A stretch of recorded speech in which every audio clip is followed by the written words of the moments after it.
world? It's your boy Mark Walter Ward, Super Fast Show, Super Fast Network. Today I got a young man with us who's a videographer, an engineer, a fastly rising artist. His new video and single, Deeper and Deeper, is available on YouTube and all digitally streaming platforms. 8ShotIt, how you doing tonight, brother?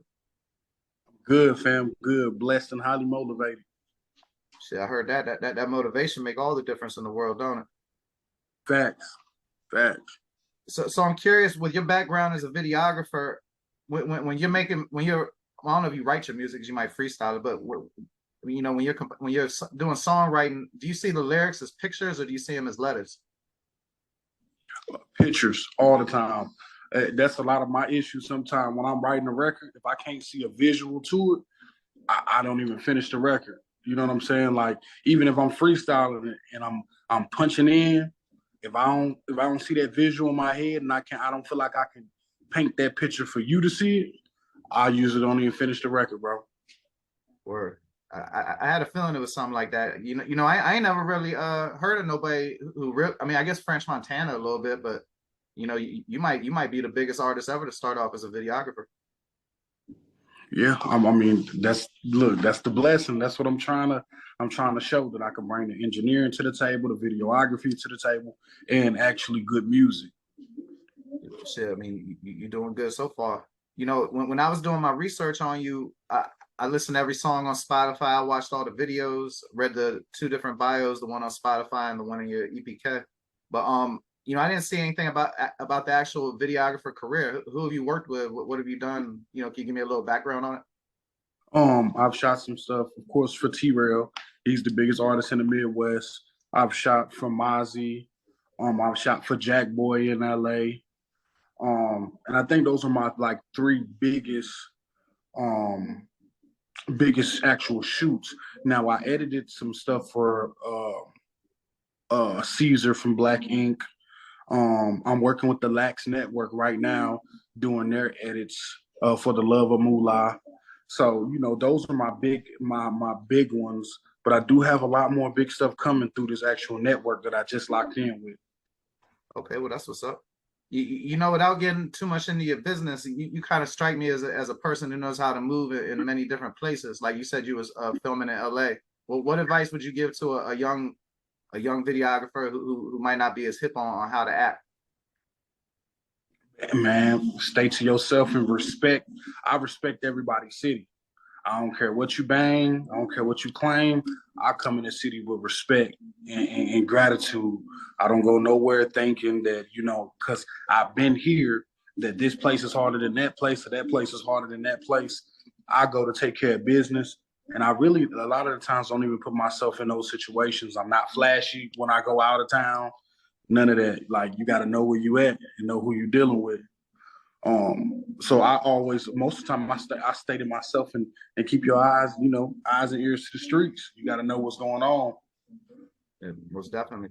So, you know, given the fact that you know, you see things visually and you've been involved in so many videos, yours and others, do you even care about albums, or is it, because it seems to me like these days you could just be good off keep dropping songs that hit.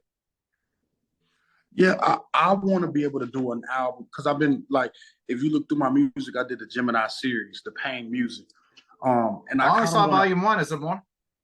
Yep, it's only one volume. I'm actually Okay. working on volume 2 now. And that's what happened. I did that tape, and then one of the records started to take off. So it's like single, single, single until, you know, until it popped. But I do have a lot of other records ready in album form. So I'm kind of just going with you know, DJ3, which is my manager from the Coalition DJs, with, you know, what he tell me to do and when to release. But the singles, they're working right now. The singles is actually, I mean, they're actually working. I'm actually getting the feedback that I want. So I would love to do an album. I would love to do an album, try to have some major artists on it. And, you know, just to say I can do it, I can accomplish it, and it'll be a dope album, you know, all the way through. So I'm with it. I definitely want to do that. So, you know, when I was listening to your music, so like if I met you in real life, right? I would never ask you nothing about your family or something unless like we got to know each other real good. You know what I mean? Mm-hmm. But then, like, you know, you got a song like My Daughters. So I'm curious, do you feel it's appropriate for interviewers to ask questions about that since you put the music out, or How do you Oh feel yeah, about that? most definitely. Like I tell people I'm completely vulnerable. If you hear it in my music and you want to ask, I love that the most. I want people to ask because I know it's something that we might be able to. It's something I might be able to say that other people can relate to or learn something from. So I'm completely an open book when it comes to my daughters, my family, anything that I'm asked about, any cases, anything that I actually said in the song. I'm completely transparent when it comes to that. All right. Well, with that being said, I've never been in the situation, but I definitely know some people who went through what you were talking about on my daughters. I guess to simplify it, like a custody dispute. What advice you said people that can relate? What advice would you give them about maintaining through it? And honestly, I learned not to be on the petty stuff. Like, see, me, I did it different. I went to the court and I filed papers. I said, I want to see my babies. You ain't gonna keep my kids from me. A majority of the time, it's the other way. So they Right. were shocked. They were shocked that I even came through the door. Like, this is a young black man and he's filing papers to actually be able to see his kids.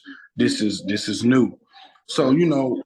I filed, and they'll tell you stay off the internet with it. As soon as I filed, I seen hella posts from her, hella posts from her family, and it's just staying out the bullshit. And then being careful what you post. They try to find anything wrong. As a videographer, I shot some videos with some guns in it, and they picked that out. Like, he shoots videos, he's always around guns. I don't want my daughters around it. So you just got to be real careful and have all your ducks in a row when you say, hey, I'm going to file this paperwork, because they're going to find anything they can to say that your kid should not be with you. Um, and the same thing, vice versa. My lawyer, he went in her background, he found some stuff that worked for me. Um, but I would say, don't be scared to do it. Even with your past, if you got a past, don't be scared to go to court first for your babies. If you listen to me in my song, I said I can't take her to court because she gonna bring up all them cases. It got to a point like, man, forget them cases. I want to spend time with my babies. I want my daughters. So, hey, if them cases come up, they come up. But um, I can't not try. Right. So I had to. I had to, and it's working out for me. You know what I'm saying? That's super. What's up, man? Good luck with all that. Appreciate it.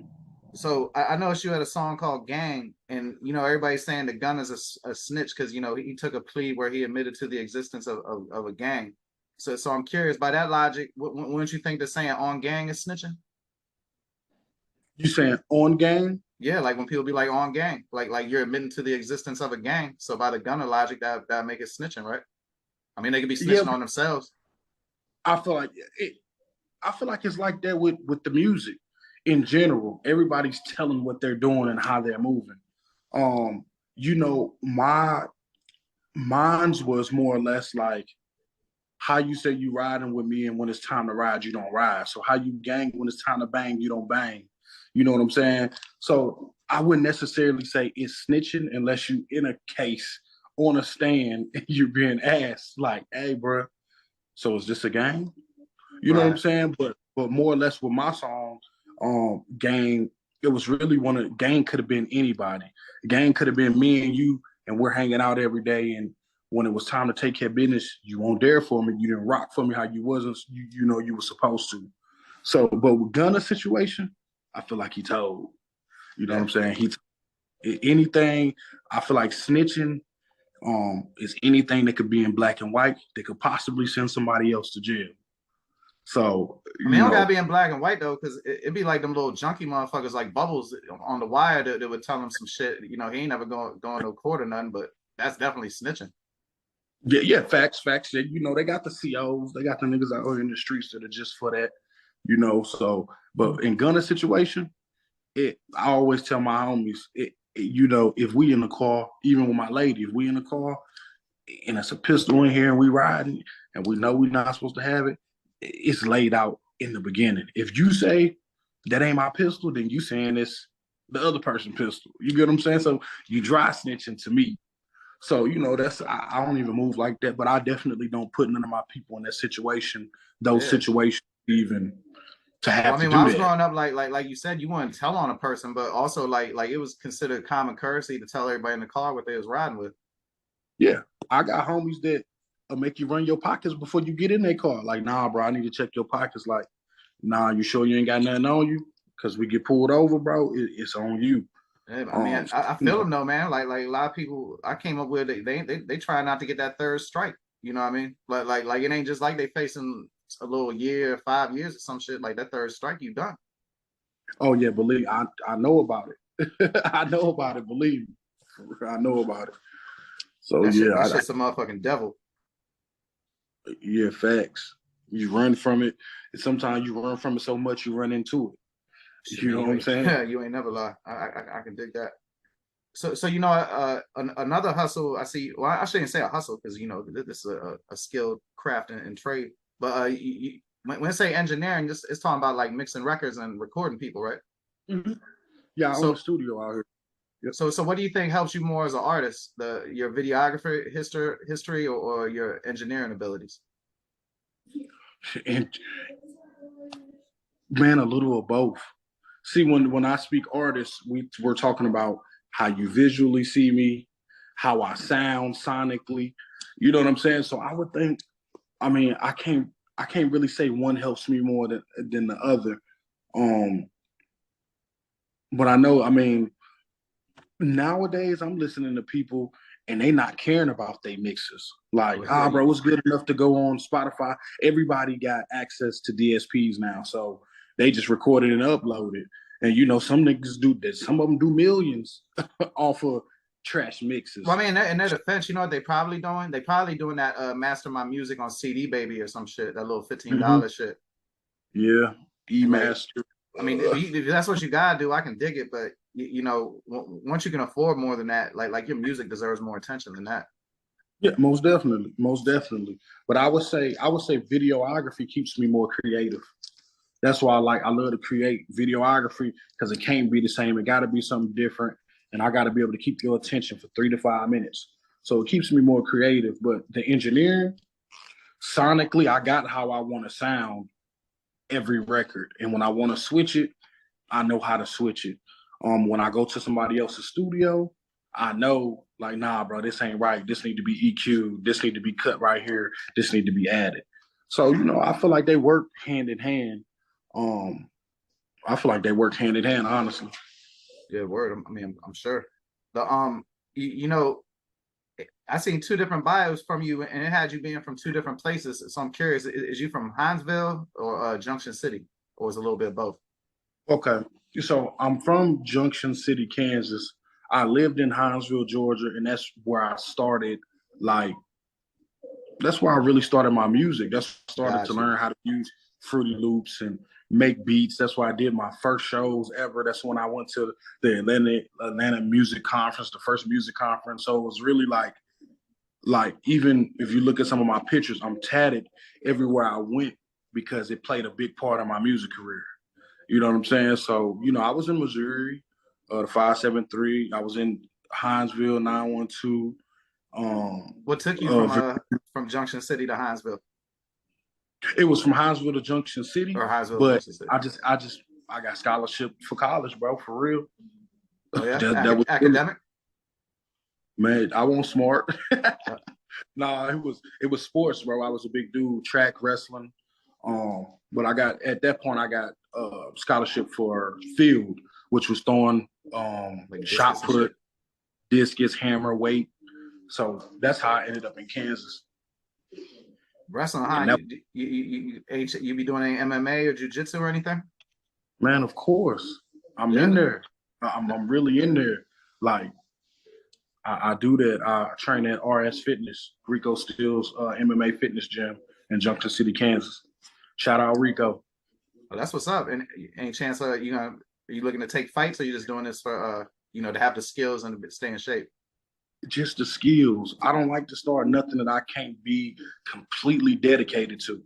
You know what I'm saying? Because once you start fighting and all that, the music and everything else, Yeah. it goes downhill. But the passion is music for me. Now Yeah, you can't be fighting, no half a fighter. Yeah, that wouldn't be good. yeah, you got to go all the way in. You'll always be losing. You feel me? I can't do that. Man, you know, Definitely. my fault for going back, but I forgot to ask. But for the videographer or the engineer, what's harder to learn? Man, I ain't gonna lie to you. It was times with videography that uh I think effects was the hardest to learn because you don't know the name of it. Like I seen Right. this, it was something popular was a glow effect for a minute. And you type it in on YouTube, you type it in on Google, and you type in glow effect and you come up with 1,000 glow effects, but the one you're looking for, you can't find. Then it takes certain programs to do it. So you buy this program, then you got to learn how to use After Effects. You got to learn how to use Premiere. But I think the biggest thing that will be effects on the video side, and then on the audio side, the engineering side is troubleshooting. I've seen people go to school for engineering. I've seen people go to Full Sail and come home and they still don't have it, but they teach you to press record, but they don't teach you to troubleshoot. So what you do when you don't get a sound? You know what I'm saying? What you do when you're not getting the signal to your microphone? What do you do when your signal's too high? You know what I'm saying? Right. Or this speaker goes out, or what should your bass levels be set with this speaker with the way that your room's treated? You know what I'm saying? So it's the engineering side. I had sleepless nights where I was really getting mad because I couldn't get the sound that I was hearing. I was like, I would play an industry song and I'm like, man, I can't get it to sound like this. And bro, I just kept pushing and pushing, but both of them had their challenges, bro. I can't lie to you. Both of them had their challenges. I'm still learning now. Yeah, I mean that I don't know about videography, but I imagine like Pro Tools and Final Cut ain't too much difference in I mean not Pro Tools, Photoshop. And when you go to school for graphic design, like at least a year that's just learning the buttons on Photoshop. Mm-hmm. So Yeah, I that's imagine it's the same engineering and making videos. yeah. I would say they got their similarities. Like even going from you know one DAW to another. I tell people, bro, it's all the same. Like if you want to get on Reason, you want to get on Logic, you want to get on Reaper, all of it's the same. You got to EQ, you got to compress, you still got, saturation. They all do the same thing. It's just kind of what are you more comfortable working with? What's easier for you, Apple or Android? You know what I'm saying? It's one of them. Android can take fire pictures. Apple can take fire pictures. So which one you want to use? It's kind of one of them situations. But yeah, they aren't too different, bro. They aren't too different. You can actually edit video in Pro Tools. So People get intimidated by that shit, but I'm like, man, if you can learn how to play all them video games and shit, you can learn how to use all that stuff. facts, bro. Facts. Facts. I'm that's what I'm working on now. I'm setting up a little spot for my baby boy, my 6-year-old, to learn to record. He want to rap now. So I'm setting him up a little spot so he can learn to, use a DAW at 6. So, it's you learn what you want to learn. You know what I'm saying? A It DAW, ain't that's a nothing. digital audio workstation. Yes, sir. Gotcha. See, I wasn't even sure, so I know some of the listeners might not know that one. Oh yeah. That's what we call them, the DAWs. I can dig it. So, what do you think 2023 is going to be like for you, just musically? Like, what are your goals? What are you looking forward to? Man, I think 2023 is gonna elevate more crazy than it did last year. My goal, I want a plaque. I heard That's that. what I want a plaque. I ain't gonna say I want it. I'm gonna get a plaque. You know what I'm saying? I'm not. I don't want nothing less. I don't care if I do it with a major. I don't care if I do it independent. But I've been pushing that hard, so I feel like I'm at the point where I deserve it. You feel me? So, and my numbers are jumping. My numbers are going crazy right now on the daily. So that's been a blessing. What do you think But that, what do you think you'd have to do? Like, what more would you have to do that you haven't done yet? I think I gotta put that big bag behind me. A lot of the stuff that I got, like with my daughter's record, um, we've done almost 500,000 on it. We've done over 12,000 Shazams, almost 30,000 reels. some of these reels have millions of views on it. So it's really, that was all organically. That's TikTok, Instagram, and Facebook reels are lit with that record. So I'm thinking like, man, I got to put the money behind it. That's why I'm, start doing these PR runs, start making the record match my face. Everybody uses the reel, but don't know it's my record. So that's why I'm doing things like this. I want to start making my face known, not just the record. So I feel like that's my biggest thing. I got to put this bag behind this music. My biggest issue is knowing where to put it. Word. You got where to put it. I done blew so much money with music, videography, engineering. So now I'm on the music tip and I'm investing in myself. And I'm like, man, scamming rappers is a cottage industry. Facts. And bro, that's when I done been scammed. Yeah, I mean, who hasn't? Salty scam, bro. I'm talking about where I was salty. Like, it made you want to quit music type scammed. Word. You know what I'm saying? Like, you're going to sign this major deal. You hitting up your family, trying to fly everybody out, getting them tickets, all for it to be a scam. You know what I'm saying? So, word. It's light scams too. Like you might hire a publicist and they might be a banging ass publicist for the clients they put effort into, but then they'll just take your money and barely do shit. That's facts. I've been to a studio like that with engineering. Like, they're like, Lil Baby record here, Da Baby record here. And I'm like, I tell all my homies, y'all go to these studios with these major artists that record there, but they got status. They're not gonna mix your stuff how they mix the Baby stuff or Lil Baby stuff or Moneybagg Yo stuff. So I feel that on the light scams. Like, I've watched people, I've went to like interviews. I've seen people charge 2,000 for an interview, and I hit another homie. He like, oh, this only 1,000. Then you hit the actual interviewer, not knowing you could talk to him, and he like, yeah, bro, give me 500.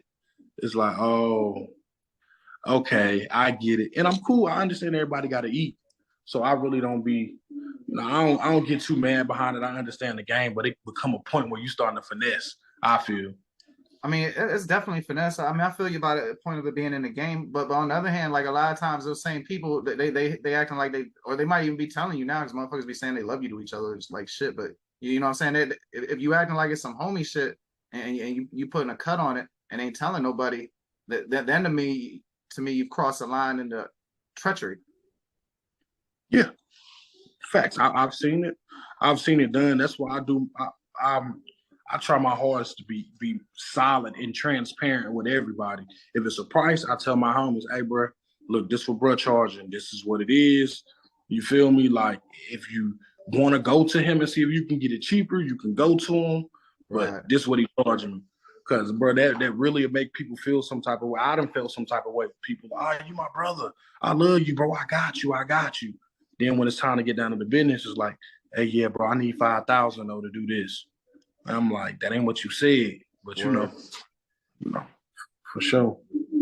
So, deeper and deeper is popping, but you always gotta come with the next thing. So what's your next move? I mean, I got a record called Gangsta, which is painting that picture. I got a record, I think, and then I got a record called Vent.